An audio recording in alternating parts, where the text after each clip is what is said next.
السلام علیکم ناظرین، میں رئیس اعظم حیدری کولکتہ انڈیا سے فضائل رمضان پیش کر رہا ہوں، سماعت فرمائیں۔ حضرت عبادہ رضی اللہ تعالیٰ عنہ نے نبی کریم صلی اللہ علیہ وسلم سے شب قدر کے بارے میں دریافت کیا تو آپ نے ارشاد فرمایا کہ رمضان کے اخیر عشرہ کی طاق راتوں میں 21، 23، 25، 27، 29 یا رمضان کی آخر رات میں جو شخص ایمان کے ساتھ ثواب کی نیت سے اس رات میں عبادت کرے اس کے پچھلے سب گناہ معاف ہو جاتے ہیں۔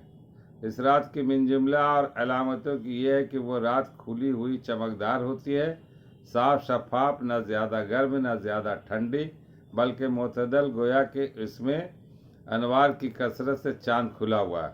اس رات میں صبح تک آسمان کے ستارے شیاطین کو نہیں مارے جاتے، نیز اس کی علامتوں سے یہ بھی ہے کہ اس کے بعد کے صبح کو آفتاب بغیر شعاع کے طلوع ہوتا ہے۔ ایسا بالکل ہموار ٹکیا کی طرح ہوتا ہے جیسا کہ 14ویں رات کا چاند۔ اللہ جل شانہ نے اس دن کے آفتاب کے طلوع کے وقت شیطان کو اس کے ساتھ نکلنے سے روک دیا، باخلاف اور دونوں کے طلوع آفتاب کے وقت شیطان کا اس کا زور ہوتا ہے۔ فائدہ: اس حدیث کا اول مضمون تو سابقہ روایت میں ذکر ہو چکا ہے کہ آخر میں شب قدر کی چند علامات ذکر کی ہیں جن کا مطلب صاف ہے، کسی توضیح کا محتاج نہیں۔ ان کے علاوہ اور بھی بعض علامات روایت میں اور لوگوں کے کلام میں ذکر کی گئی ہیں جن کو اس رات کی دولت نصیب ہوئی، بالخصوص اس رات کے بعد جو صبح کو آفتاب نکلتا ہے تو بغیر شعاع کے نکلتا ہے۔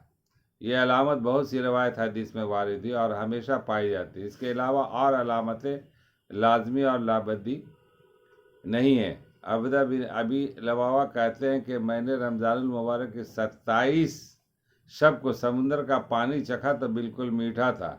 ایوب بن خالد کہتے ہیں کہ مجھے نہانے کی ضرورت ہو گئی، میں نے سمندر کے پانی سے غسل کیا تو بالکل میٹھا تھا، اور یہ 23 شب کا قصہ ہے۔ مشائخ نے لکھا کہ شب قدر میں ہر چیز سجدہ کرتی ہے، حتیٰ کہ درخت زمین پر گر جاتے ہیں اور پھر اپنی جگہ پر کھڑے ہو جاتے ہیں، مگر ایسی چیزوں کا تعلق امور کشفیہ سے ہے جو ہر شخص کو محسوس نہیں ہوتے۔